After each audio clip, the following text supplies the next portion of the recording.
I've made a lot of mistakes over the last year that kept me from making any kind of change. The funny thing is it wasn't one massive mistake. It was loads of tiny mistakes that I was making every single day that kept me where I was, stopped me from moving forward, stopped me taking action and taking the leap. I was stuck, I was trapped, and it wasn't so much a physical stuckness, it was a mental box that I had created myself to keep me stuck. A box full of self-doubt and belief that I could never do this, that I could not reach my dreams. So I wanted to share with you today the 5 biggest mistakes I've made over the last year that have kept me stuck and stopped me from taking the leap. I hope this helps anyone that can relate to this. This year I turned 44. The thing with birthdays is sometimes they can be a reminder that you are not where you wanted to be. And this was certainly true of me. My birthdays always feel like a countdown, an electronic timer above your head telling you that time is moving and you are not taking action, you are not making change. And I realised that I do not want to turn 45 next year in the same position that I turned 44 in. There is no perfect moment. I'm just going to say it. It's a myth. There is no perfect moment.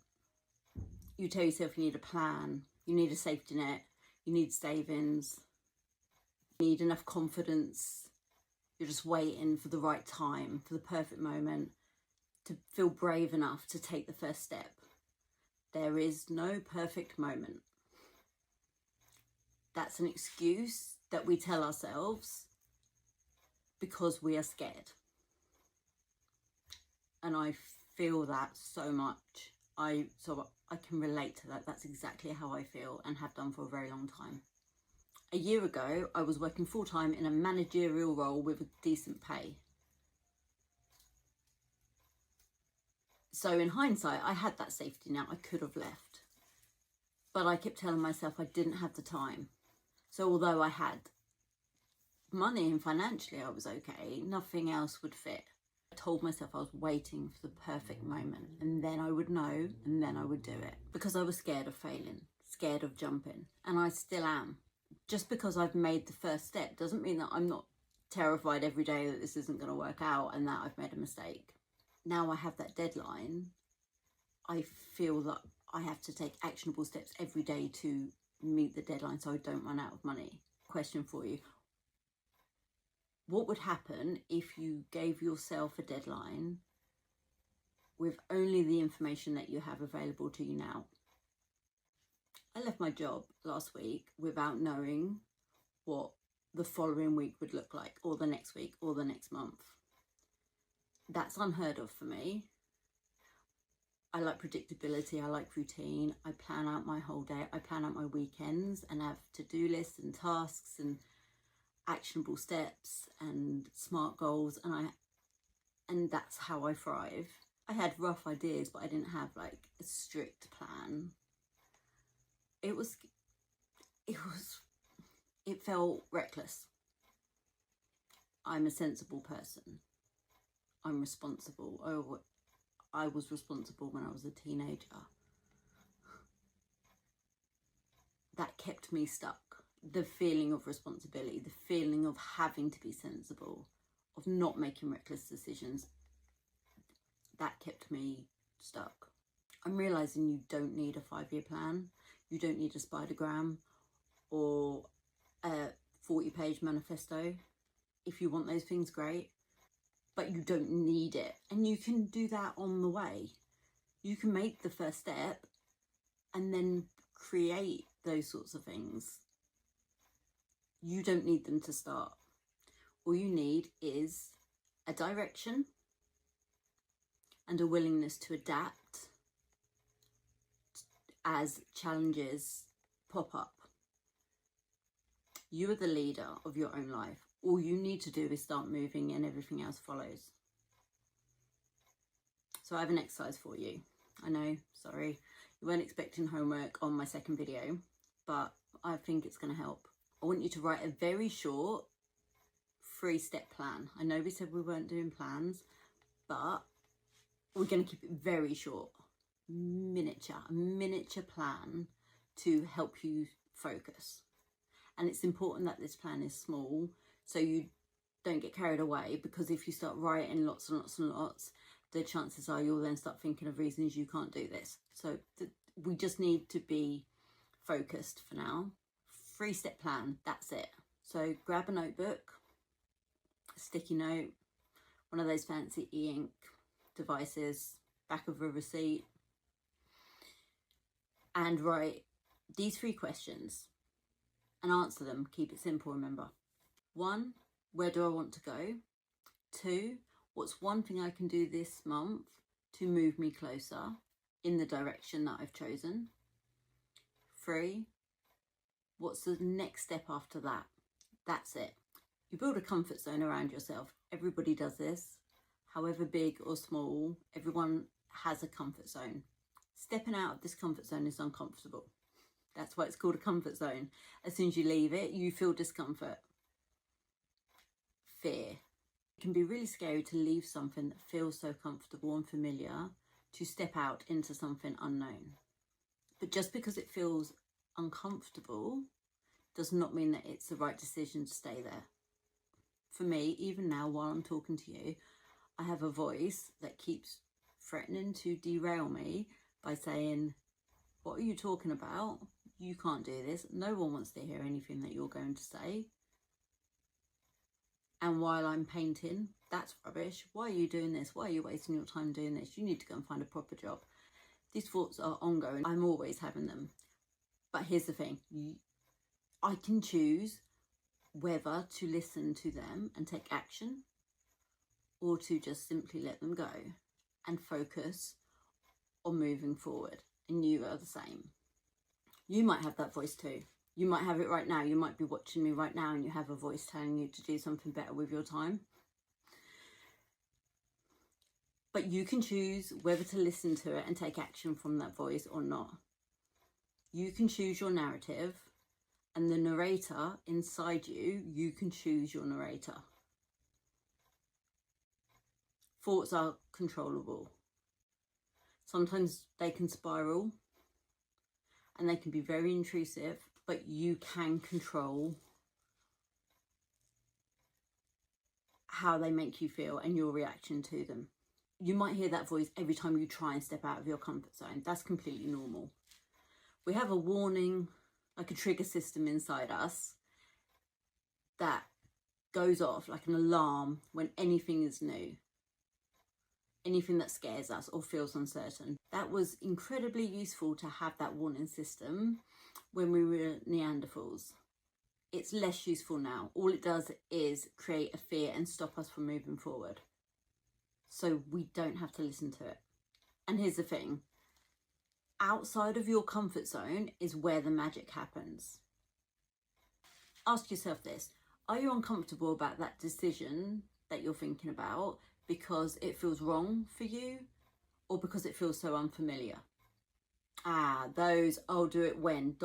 moments that we all have.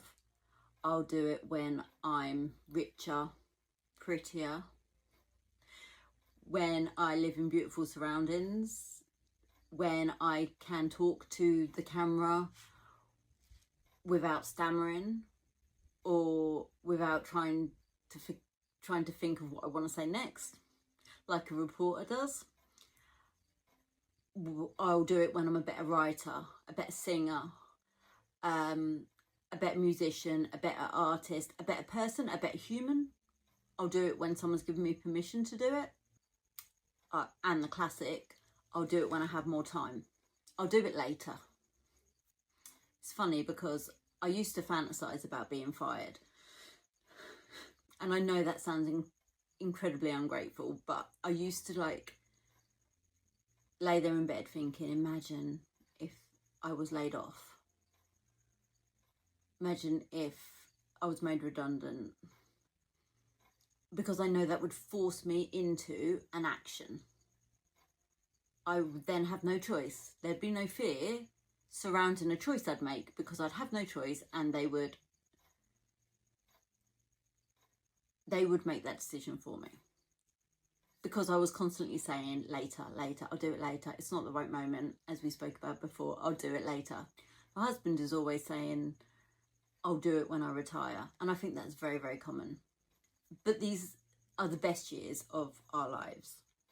The 40s, the 50s, the 60s, the midlife years. These are the best years, because we quite often wake up and have a new zest for life, and we just don't know what to do with that energy. This happens a lot, especially if we're focused on children for a large part of our lives, and then they need us less. So we now have this new, this energy that we want to direct somewhere. So it's a really good time to be making big, bold choices, right? Big, bold, scary choices. The thing with saying, I'll do it later, I'll do it when I retire, I'll do it when I have the time, you're saying that when you retire, your reward for working all your adult life for somebody else, your reward is to do the things that you enjoy. And let's face it, retirement age is getting older and older. Are we going to be working till we're 70, 80? And then at the end of our lives, the last 10, 20 years of our lives, we can finally do things we enjoy and follow our passions.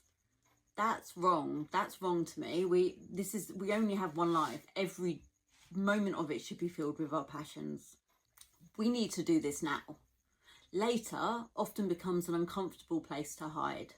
Let's not do that. We need to break that pattern. I challenge you to choose one thing that you've been putting off. Nothing big, make it ridiculously small. Maybe it's that you're going to journal once a week for 15 minutes. Maybe you're going to choose a character from a book that you have always wanted to write and just write a couple of things about that character, or draw a little picture of that character. One thing that you've been putting off. This one's ironic because I have spent my whole life adapting to my environment and to the people in it to change how I am so I fit in. I did it through school. I did it all the way through my work life. I'm a chameleon, and I will change to make sure that I'm accepted. Yet one of the things that has been keeping me stuck is thinking that I wasn't the right kind of person to take this first step and make a change that's going to help me become unstuck. I always thought I needed to be more confident, that I needed to start a YouTube channel when I was slimmer, prettier. I could talk more confidently to the camera. I always thought I had to be a different person to chase my dreams. I realise now that you can start chasing your dreams now as the person that you are. You are the perfect person to start chasing your dreams. You don't need to become anybody else. And I can assure you that once you start and take that first step, you will become the person that you've always wanted to be, because you are following your heart and taking steps to make changes that you have been putting off for a very long time. You do not have to wake up more confident, a person that has it all together. You can start this now as yourself now, and the rest will follow. Ask yourself this: what if you don't need to be a different person? You just need the space to be who you are. If you're watching this because you know there's a change that you need to make, whether that's a job, financial pressures, a relationship, I'm telling you that you don't need to have it all figured out right now in order to make the first step. Maybe just for now, you need to figure out the thing that's keeping you stuck and make one decision in the opposite direction. If you're watching this because you feel like you need to make a change, whether that's a job, a relationship, financial pressures, you do not need to have it all figured out right now. All you need to do is figure out what's keeping you stuck and take one small step in the opposite direction. I have 3 questions for you to think about. 1, what are you waiting for? 2, what are you afraid will happen if you don't make that change? And 3, what's one step that you can take this week towards making that change? If you want, you can answer those questions and put the answers in the comments, and then I'll have a look over and we can have a chat about what's keeping you stuck. I'm not an expert. I'm learning as I go, but having another person's perspective might help. I'm really looking forward to having a chat with you all about achieving your dreams. Bye for now.